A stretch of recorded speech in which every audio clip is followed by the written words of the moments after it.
Greetings, ladies and gentlemen of YouTube. I'm Louis Cypher, and this is the Devil's Advocate Debate Club. Welcome back. I've been struggling for a while to get a video up for a number of reasons. Not going to go into those right now. However, part of it was that I'd been having issues finding a topic that really inspired me to speak out. Given that the election seems to be pretty much officiated at this point, however, I thought I'd offer my congratulations to the new President-elect Joe Biden, or Kamala Harris if we're being realistic, and talk a little bit about how I perceive his policies, and ultimately speaking, why I did not support him in this election. Aside from the fact that I think he'll ultimately be taken over by his vice president, well, that was rude, in no time anyway. But putting that aside for the moment, let's talk about Joe Biden's fascism.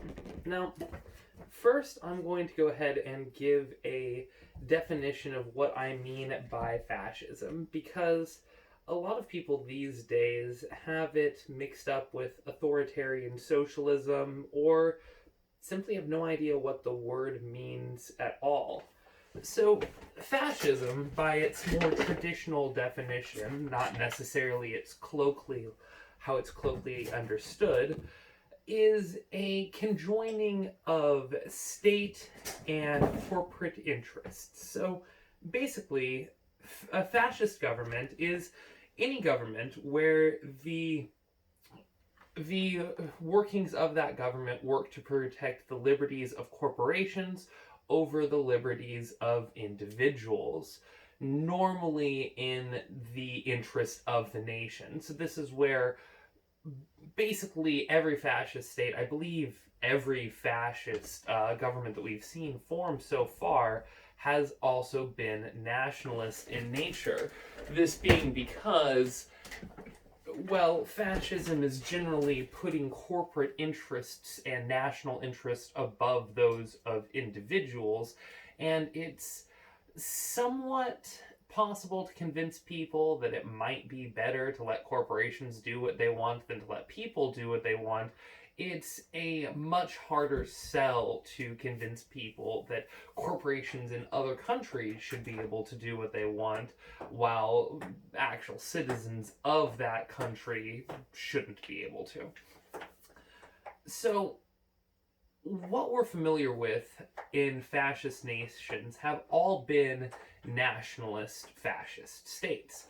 But the two are not necessarily, joined and signed by stone or contract. They are in fact quite separable. And what we're seeing with Joe Biden and Kamala Harris is the rise of the first fascist globalist party that I've seen, at least in America. There are a few other world leaders recently that you could make a similar argument for. But what do I mean by fascist? Well, they're working for the interests of corporations over the interests of individuals. It's something that a lot of people liked to accuse Donald Trump of, but not with very much evidence. I mean, most of the big companies and major corporations, if you look at donations in the $1 million plus range, came from big corporations to the Democratic National Convention or to Joe Biden's campaign. The rich and the powerful are supporting Biden and the Democrats, not Trump. The reason for this being that Trump has renegotiated a number of our trade agreements and also just cut negotiations on others in order to make things more favorable for America as a nation in these trade agreements, at least in my opinion. However, it does make it harder for corporations to ship jobs overseas. He provided specific incentives for corporations to bring jobs back to the U.S., but it is in many cases more expensive for these corporations to hire Americans, where we have standards when it comes to our wages of living and pay and how employees can be treated than it is to outsource those jobs to places like China with no such standards. So Trump actually took steps that worked against a lot of the corporate interests in America in order to bring jobs back for the individuals. He was an is an individualist liberalist. A lot of people saw him as a corporatist because he's run big businesses himself, but that didn't necessarily reflect in his politics. And because of this, the corporations put their backing behind Joe Biden. Now, just because the corporations back you doesn't mean that you back the corporations in a similar sense. That isn't evidence that you're a fascist, though it is certainly a nod towards it. Generally speaking, whichever candidate the corporations are throwing more money at is the one who's doing more for them. So when we look at fascist authoritarianism, it really comes down to, in this day and age, the big tech corporations that Biden clearly has connections with. If you look at some of the members of his cabinet posts are high-end members of the tech industry, and the Democrats have been providing cover for Facebook and Twitter, who've been breaking Section 230 and acting as publishers for quite some time. I do apologize if the camera angle has just shifted to something less than optimal. One of the kitties bumped the table, and it is an incredibly delicate setup that took me an hour to get in place as it is, so I am just going to push forward. Where was I? So, really, Dova? They've not been in this room all day. So anyway, Joe Biden is putting high-end members of tech corporations, which are the corporations that currently hold the most power, both politically and in a number of other senses in America, in positions of power in his administration. This is a direct fascist act. The Democrats have been providing cover for Facebook and Twitter, who have in turn been banning conservatives, often in direct violation of Section 230, which is basically a protection for internet platforms that don't act as publishers and don't editorialize the information on their sites, saying that if they don't editorialize and direct the information, then they can't be held accountable or sued for any of the statements that are placed on there. By censoring conservative voices and banning people for things that are not gross, especially on sites like Twitter that allow gross and disturbing content and pornographic material to be posted, they are in fact acting and behaving as publishers, while still in court arguing that they are not. There are a couple of corporations that have actually argued both sides of this in different court cases because, well, the hypocrisy never ends. And so the Democrats, who've now taken political power in the state house and presidency and have been talking for quite some time about stacking the courts, which would give them absolute power in America, which is something fascists are usually looking for, because generally speaking, it's pretty hard to actually convince the population at large to give their liberties over to corporations. You need some sort of big power grab before you can do so. And it's already happening to a degree. With the lockdowns, which, hey, don't get me wrong, COVID was a big, scary new disease, and we probably needed to take some measures early on. What was it, 15 days to slow the spread? Seemed pretty sensible. 30 may have been optimal, looking at the numbers, in my opinion. However, we've gotten to a point where it has clearly got nothing to do with the virus and is purely political. If you look at the cases and deaths in areas that have lockdown compared to ones that have not, and look at the Sweden data, it's really quite amazing that people are still putting up with it. But really, what it's been is a power grab for the big corporations, shifting more money out of the hands of individuals and small businesses into these big corporate giants who've been directly supporting the Democrats and seeing support in turn directly back, that we've seen in the entire history of the country. There's never been a swing to corporatism like we're seeing now. And back to what I mean by global fascism, because a lot of these corporations that are having more and more support from the Democrats, and at this point, just the US federal government in general, operate on a global scale and do take advantage of, areas of the world where there are little to no regulations or rights for the workers, and then ship the products back to America. Now, Trump was doing a lot of things to attempt to put a stop to this, which very well could have led to horrible things like workers' rights and wage increases in other countries as they were forced to localize their own economies a little bit.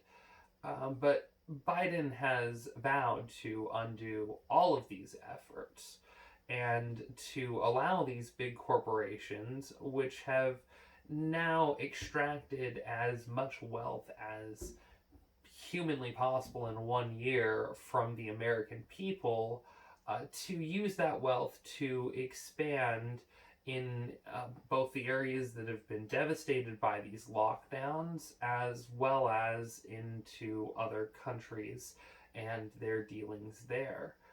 So we're both seeing big companies expanding their dealings with China going into the recent months, as well as big business owners and wealthy people everywhere, but in New York especially, buying up real estate at an alarming rate, as individual Americans have been forced by the lockdowns to sell everything they owned in many cases.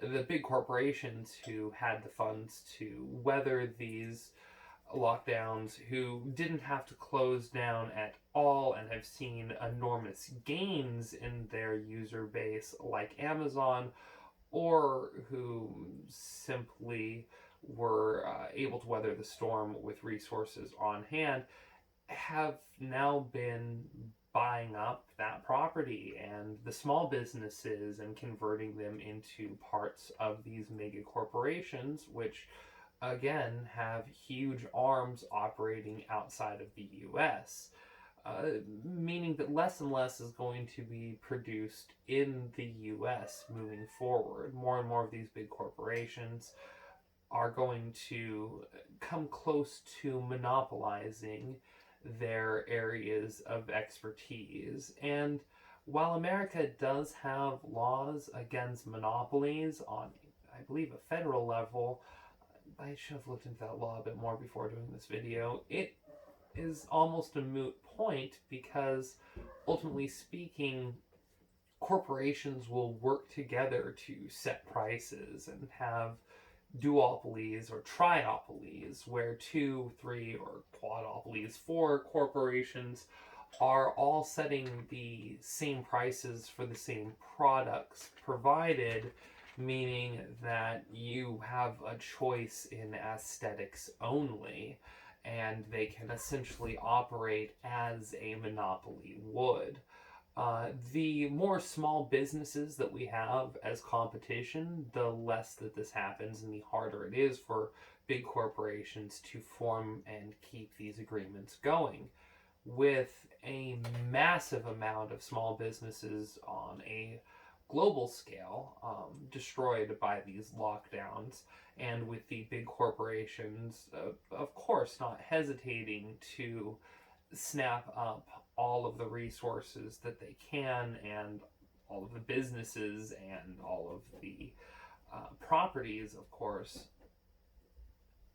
we're getting to a point where monopolization or something very much resembling it at a corporate level is almost inevitable.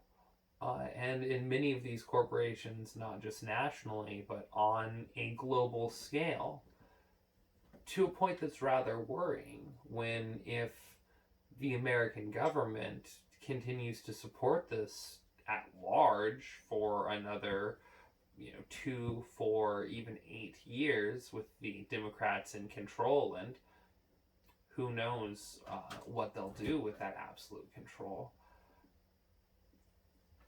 It's very, very probable that very soon these big corporations will have more power and influence than any individual nation. There are already companies like Google or Alphabet, the parent corporation that Google created so that it wouldn't look as big as it is. But there are already corporations that are more powerful than most countries. But there are still countries like the United States and, Britain, Germany, Australia, China, the big ones, India, that are bigger, I would say, more powerful, more influential on the global scale than any individual corporation.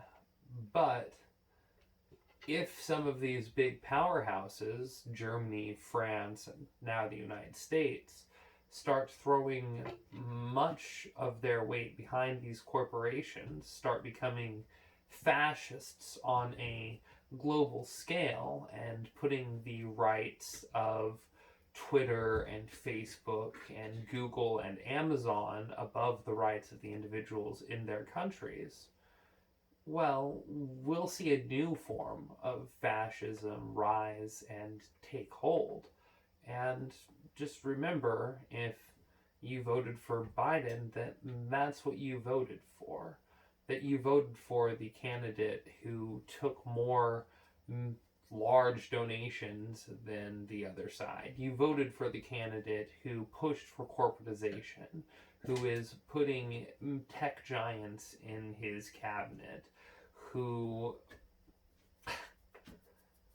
outright came out and stated that he had used his position as vice president to protect the corporation that his son worked for, protecting both his son and the company from foreign intervention in the Ukraine scandal. And I mean, Biden's on camera bragging about getting the prosecutor fired, thus protecting a corporation from the liberties of the people, basically protecting a corporation from justice. He's a corporatist. He always has been. He's bragged about it. And if you expected anything other than fascism, by which I mean to say support for corporations over people from Joe Biden, then you clearly haven't been paying attention. And while I know that a lot of people were convinced, and the media did everything they could to convince people that that's what Trump was doing, it just doesn't hold up to scrutiny. Now, there is one more thing to consider, which is that Joe Biden very well may be impeached for mental incompetence. Nancy Pelosi has been setting up a special counsel for that, or simply step down as he's quite old and hand the title over to Kamala Harris, a woman who would never have been president without someone literally handing the title to her, as she failed to garner even failed to garner more than a percentage point or two. I think it was around 1% of the Democratic vote for the nomination. And I don't know if you've ever seen My Fellow Americans, but the only way she would ever become president of the United States is if she became vice president and the president was taken down or stepped down.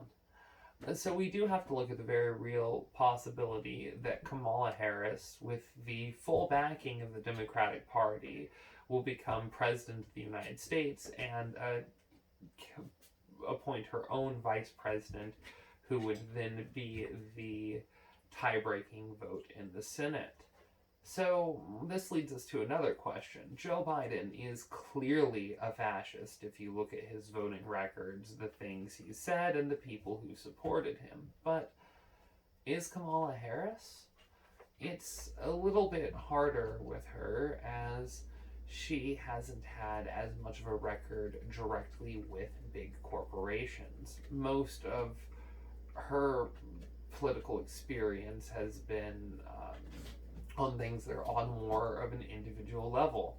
As Tulsi Gabbard pointed out in their debate, or in the debate which I thought had removed Kamala Harris's chances of ever seeing any level of presidency, vice or otherwise, Kamala Harris put inmates, mostly young black inmates, behind bars for longer than their sentences, illegally, as far as I could tell, even by California's own rules, in order to keep them as cheap, basically slave labor for firefighting and other hard labor.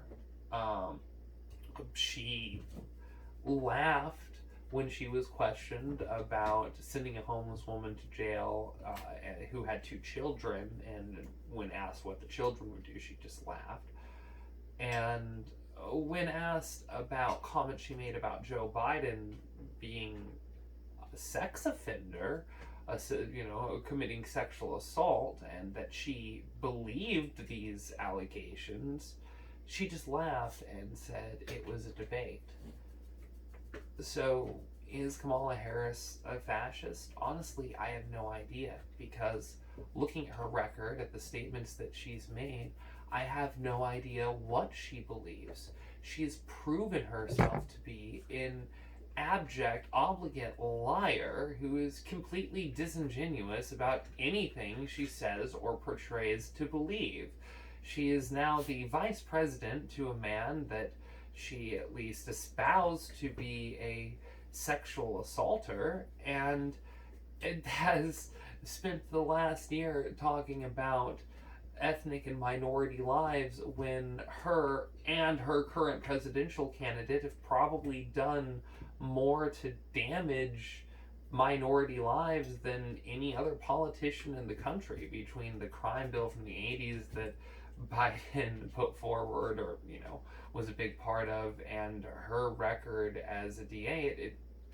It's just really, really, really terrifying to think of her in charge, because the only thing that I know about Kamala Harris is that she's a liar who will do anything that she can to get into and stay into power, and that she is more than willing to bend or break the laws of her state and country to keep people behind bars for her own convenience and easy labor. So I don't know if she's a fascist, but she is definitely the type of disingenuous, dishonest, authoritarian despot which colloquially have become associated with fascism. Basically, what I'm saying is she's a National Socialist. But hey, that's just my opinion. Let me know what you think in the comments down below. Sorry that it's been a while, and hopefully I'll have another video up soon. I'm thinking about doing 1 or 2 quick fun videos before my next big deep political dive. Perhaps one defending Too Human as a game that got a bad rap and is actually quite good, or I don't know, a book review of a recent book I read that will most likely lead into a delve into taboos and their value. But anyway, thanks for watching. Don't forget to like and subscribe. I'm your host, Louis Cypher, and this is the Devil's Advocate Debate Club. Cheers.